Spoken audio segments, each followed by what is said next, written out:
only one drug is so addictive, 9 out of 10 laboratory rats will use it. And use it. And use it. Until dead. It's called cocaine, and it can do the same thing to you.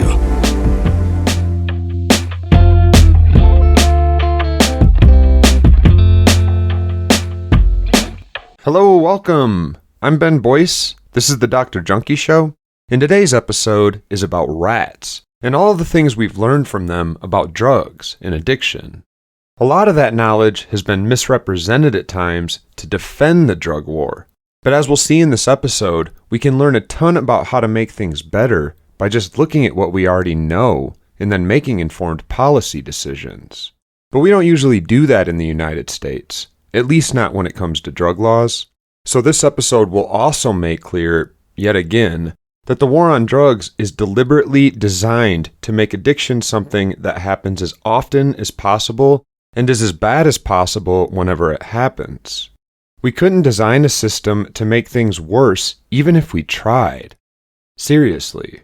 So let's start there, with the lies that many of us were told about experiments performed on rats and the confusion created by those stories.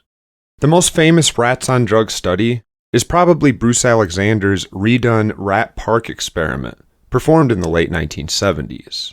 And even though by the time I was born in 1980, the myth had already been debunked, I was still told that rats given cocaine in unlimited supplies will use it until they die.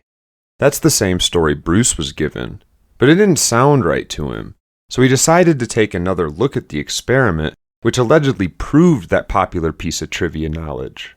And he noticed something pretty obvious right off the bat. The rats in this experiment weren't just given drugs in addition to normal life.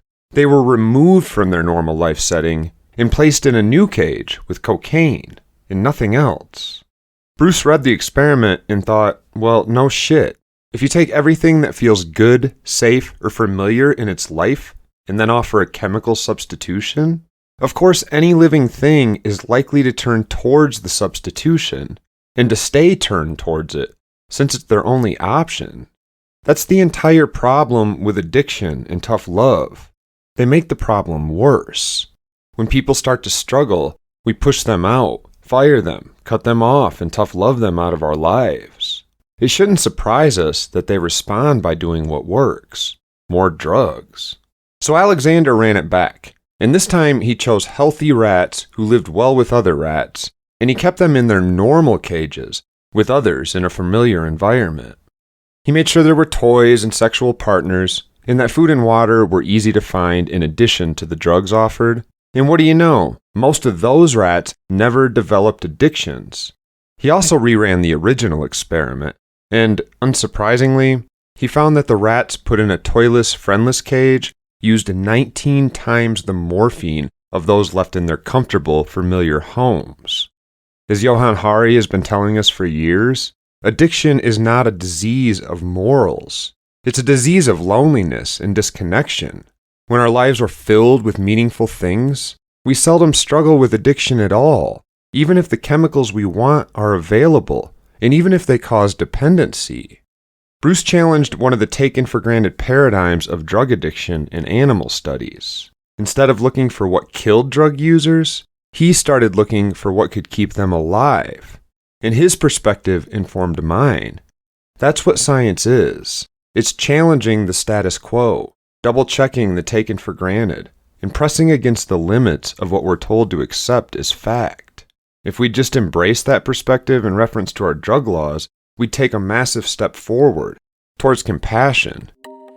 Speaking of science, Alexander wasn't even the first person to perform experiments on rats which revealed how addiction and desire work in the brain. B.F. Skinner's experiments were designed to provide quantifiable, replicable data to show what makes conscious beings tick, what makes us do things. I talk about Freud a lot, not because he was some super awesome scientist, but just the opposite. As even he said numerous times, he realized he was born in an era when we had no ability to look inside the mind, to map the neuron or explore the cell. So he decided that instead of just giving up, he would just leave the science to those who would come after him, and instead, he'd try to tease out some answers by asking people questions and looking for patterns in their responses. Freud's process was about introspection, but Skinner was about science. He built his career around the idea that you should be able to verify and record data if you really wanted to say anything about, well, anything. So instead of using Freud's methods of spitballing based on intuition and introspection, he designed experiments to figure out what made animals do what they do. And those experiments can tell us a lot about how addiction works. One of the most infamous is now called the Skinner box. It's a rat cage with an electrified floor to provide punishment, a lever the rats can push at will, and a hole that delivers food pellets, aka rewards, whenever the researchers decide to do so. Skinner was trying to figure out a lot with one experiment, like any good scientist. So of course he noted what we would all expect, that the positive reinforcement of giving a food pellet to the animal every time they pressed the lever caused them to press the lever whenever they were hungry. And also, predictably, when the lever resulted in a shock, they pressed it a lot less, or not at all. Let's set aside the punishment for the moment, because the positive reward, the food, is where this experiment gets creepy. Skinner also found that if you were a sadistic rat owner who wanted to make your rat push the button as often as possible, the best way to do that was to have the researchers reward the lever pushes randomly in unexpected and unpredictable patterns. Instead of giving the rat a reward with every push, researchers could maximize the lever pushing by randomly rewarding some of them while not rewarding others. They'll press the lever or use the drug way more if the rewards are random than if the rewards are consistent. Think about this before we move on, because it's pretty damning to the current design of our war on drugs. When animals, or presumably humans, are given steady doses of a rewarding thing, like a drug or some food, we obviously come back the next time we're in the market for that same feeling. When we go looking for something to eat or some fun and instead we find a bad time, like say we try LSD and have a challenging trip, or we use cocaine for a few days and note a terrible bounce back period that just isn't worth it, in that case, we learn not to go back the next time. That's basic punishment theory, and we could spend a whole episode on why it also doesn't work to stop drug use or addiction. But we don't have to refer to animal studies to understand that when we say something is a disease, it doesn't undo the systemic stigma which is evident in virtually every form of addiction treatment available. Those moralistic treatments include things like 12-step programs where God or higher powers are preached as a solution, or drug courts which hold jail over your head if you use, and they often refuse to allow medication-assisted treatment even though it's the gold standard of addiction treatment, and it improves success rates by around 50%. The most frequent arrests in the United States are still for drugs. The way you stigmatize something is to make it illegal, describe it as dirty and the opposite of it as clean, encourage family members to push people who have it or use it away, and force those of us who have it to the streets, to underworld drug dens where we purchase overpriced, polluted products. Punishment can't solve addiction, but it can make it a lot worse. But for now, back to the rats. What B.F. Skinner found was that when we find something pleasant, but it's inconsistent and unpredictable, and likely to be cut off at any time, then we'll use more of it, not less than if we had a safe, consistent supply. We'll press the lever that delivers any reward more often as our success becomes less predictable. Our current war on drugs is designed to make sure that pure and predictable drugs, which could cost a few bucks a gram and be easy to get in any city in the United States, are instead unpredictable, illegal, expensive, and always threatened with being cut off. We've understood Skinner's findings for decades, but we don't care. The war wages on, designed to make sure that any time an addiction shows up, it will become as life-altering as it could possibly become. There's even more we can learn from rats that point right at the terrible design of our current war on drugs. That is, at least if its goal was actually to reduce harm or save lives. The CDC on Wednesday shared the grim statistic. It represents a nearly 30% increase in overdose deaths nationwide from the year before. December 2019 to December 2020. Information from the CDC shows a record number of Americans died from drug overdoses. A record 93,000 people in the U.S. overdosed on drugs and died. Nationally, a near 30% increase last year. As we've all probably heard, the CDC is currently estimating that more than 100,000 overdose deaths took place last year alone in the United States. That means we've got a big problem with tolerance. Now, of course, it's a ton of other stuff too, including the fact that drugs like heroin or fentanyl are illegal, so we have to purchase them on the street, which leads to all sorts of contaminated supply issues, or to dealers substituting one drug for another. But those concerns, as real as they are for another episode. And for a lot of episodes I've already recorded, like the xylazine episode a few weeks back. Now, of course, this isn't a podcast about medical advice, and I'm not a medical doctor, but the truth is, heroin is not something that regular users overdose on very often at all. Our bodies do some incredible stuff when we use a substance for a long time, and one of the things they do to keep us safe is to tolerate things we find enjoyable, pleasant, or unthreatening. Now that's disappointing for users because it's why we have to keep using more of a drug to achieve the same results which were once possible with lower doses. But it's a huge benefit to our bodies, to our survival, because we can survive higher doses if and when they do show up. That's the reason our bodies do it. We see something as good, desirable, and likely to be back, so we make space for it. Now, tolerance doesn't just happen when we take a drug. It happens before that, when we smell it, when we pull out our kit, when we hear the snap of breaking down the blunt wrapper, or the boiling of the dope in the spoon. It happens when we smell the dope house, when we see our dealer, when we turn off the freeway and into their neighborhood, when we get to the methadone clinic, or when we exit the pharmacy. Anytime our bodies notice a clue that tell it that we're about to use, it starts to adjust, to make way for that drug. It's the same thing that happens when you smell dinner or think about your favorite meal and your mouth begins to water and your stomach growls. Our bodies begin to prepare for incoming substances or behaviors before we actually consume them. That's what tolerance is.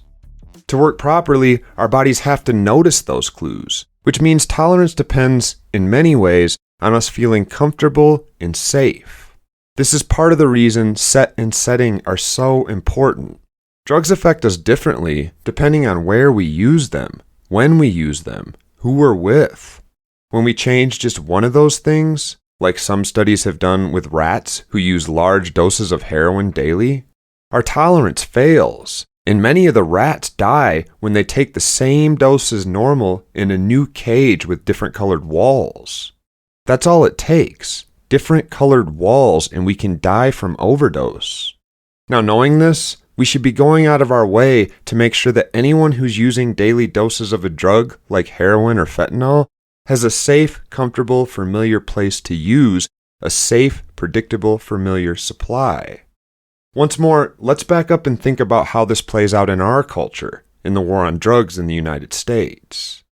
Right now, we have a system designed to make sure we use in dangerous locations at unexpected times. In a Taco Bell bathroom today, and at a friend's house tomorrow. We might smell heroin boiling before we use today, but hear fentanyl sizzling the next day, and then the crush of an Oxycontin the next, leaving our bodies unable to accurately guess at either the potency or the schedule of our next dose. And of course, even if we use the same amount of the same drug at the same time, in the same fashion, in the same setting every day, we're still stuck dealing with a market where the heroin I buy from my dealer today is not the same heroin I might buy from him tomorrow.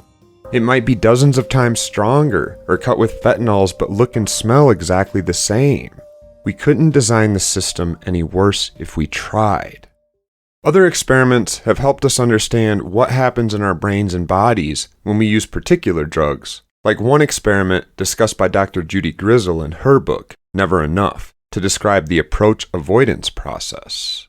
Rats who were given daily injections of cocaine every time a door opens in their cage and they walk down a hall, will quickly learn to run down that hallway whenever the door opens. It is, after all, cocaine. But that only happens at first. As more time passes, the rat's behavior changes. And anyone who's used cocaine for longer periods of their life will understand exactly what's going on. When the door opens, the rat will still charge down the hall, but then it stops, it turns around, it turns back around, and it sort of haggles back and forth with itself, indecisive. Of course, eventually it always takes the cocaine, but the hesitation gets longer and more stressful as the days go by. The reason is dopamine. For a long time, I thought that dopamine was synonymous with pleasure. That's a simplified message I was taught by my culture. Again, I could do a whole episode on how the United States conflates consuming with working and how we sort of mix them together and ignore all the labor to focus on the products that we can eventually buy. But dopamine is not reward so much as motivation. And we've recently come to recognize a much more complicated story than even that. Our brains aren't like solos, they're like symphonies, with various parts playing roles at various times and varying degrees. That means when we lose our ability to effectively make and use dopamine, we don't totally stop feeling anything like pleasure, although it might look like that from the perspective of those around us. Parkinson's is a dopamine disorder, and if you've ever known someone who's struggling with it, like my grandfather is right now, they appear to be depressed, docile, and without much motivation. That's because dopamine is a motivational neurotransmitter. It's responsible for prediction, not pleasure, motivation, not reward. We discovered this in yet another rat experiment, when rats were bred with knockout genes which made their typical dopamine pathways to and from the nucleus accumbens, the brain's pleasure center, unresponsive. The rats appeared to be joyless in many ways compared to their counterparts that still had those pathways intact. But when researchers looked closer, they found that the story wasn't quite that simple. Dopamine's effects are a big part of our learning process, and that's why it sometimes does feel pleasurable to experience a dopamine increase. But dopamine can also be unenjoyable. The same level of dopamine is released when we lose a big bet as when we win one, for example. Life is about adapting to our environments and learning to be our best selves. And dopamine helps us do that by marking memories and helping us predict the next time they happen. So it spikes in the process of prediction, like when you're making a big wager, not in the process of enjoyment, like later when you might have won it. So when they lose their dopamine pathways, the rats in this study simply employed different methods of learning using different brain circuitry. And tellingly, they're more cautious and in-depth in their examinations of new items put into their cages before they touch them than the other rats are, the ones who still have their dopamine pathways intact. Dopamine makes us less cautious because it's associated with that motivation and prediction.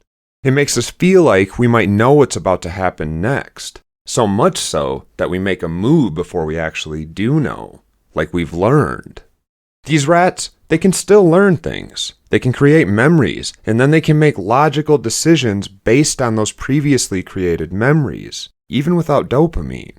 In other words, they can experience something like pleasure and even prediction, as evidenced in the study from how they reacted when researchers gave them daily clues just before a meal was going to be delivered. They still figured out ways to predict its arrival, even though their dopamine pathways weren't working. If you've heard me talk about the thrill of the hunt and the thrill of the feast, you understand why. We don't have to hunt in order to feast, and we don't necessarily lose the joy of feasting just because we stumbled onto a meal instead of searching it out. Dopamine is about motivation and prediction, not pleasure. We can thank our rodent friends for this discovery as well. Of course, rats aren't the only animals we've treated awful in our research to answers for human problems associated with drugs. That marijuana, pot, grass, whatever you want to call it, is probably the most dangerous drug in the United States, and we haven't begun to find out all of the ill effects. Anybody that grew up hearing this was probably referring to experiments where rhesus monkeys were strapped into breathing masks and forced to inhale just weed smoke for extended periods of time. And of course, they developed brain damage, Their oxygen was cut off. But the government blamed that brain damage on the weed, not on the oxygen deprivation. And the war waged on, defended yet again by more awful experiments full of obvious holes. It turns out cannabinoids do not cause brain damage. How could they? We're all living in bodies that are packed with cannabinoid receptors and cannabinoid chemicals which interact with them. It isn't just anandamide, the so-called runner's high cannabinoid we all get when we work out super hard. It's a symphony of cannabinoids which keep everything in our bodies working smoothly. If you want to hear more about this, check out my recent medicinal marijuana episode with Kate Sullivan. For now, I want to share one final experiment that shows just how impressively misguided the war on drugs is if the goal was really to save lives. And this one was performed on humans. I grew up in a big family with 2 working parents, neither of whom had college degrees. We didn't have a ton of money, and it's expensive to take a family of 6 to dinner anywhere. So when we did go out, it was maybe more memorable than it was for most families, because it didn't happen very often. Pizza Hut was one of my favorites. It had this classy atmosphere, a lovely aroma that stuck to you before you walked in, and the 4-player Simpsons video game in the lobby. You know the one if you're older than 35. And like most restaurants in the 1980s, it had 2 sections, smoking or non-smoking. If you've ever lived in a world where people could just fire up cigarettes indoors while you're eating nearby, this might sound terribly annoying.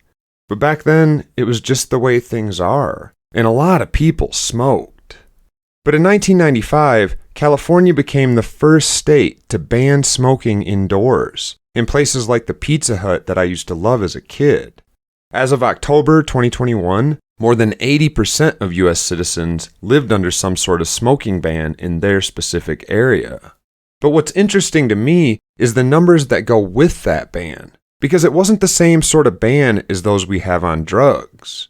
You could still buy cigarettes, and you could still smoke them, but you had to do it in sanctioned areas, which have now been shown to reduce not only levels of addiction in an overall population, but also overall use in those taking a substance. The percentage of people with college degrees classified as heavy smokers, that's 24 or more cigarettes a day, it decreased from 33% in 1980 to 7% in 2018, largely due to heightened taxes, propaganda, and most importantly, the use of sanctioned smoking areas, spaces that legitimize non-smoking areas. Now you might think that was just because we found out that cigarettes were dangerous or caused lung cancer, but we knew about that decades earlier, and the science had continued to pile up.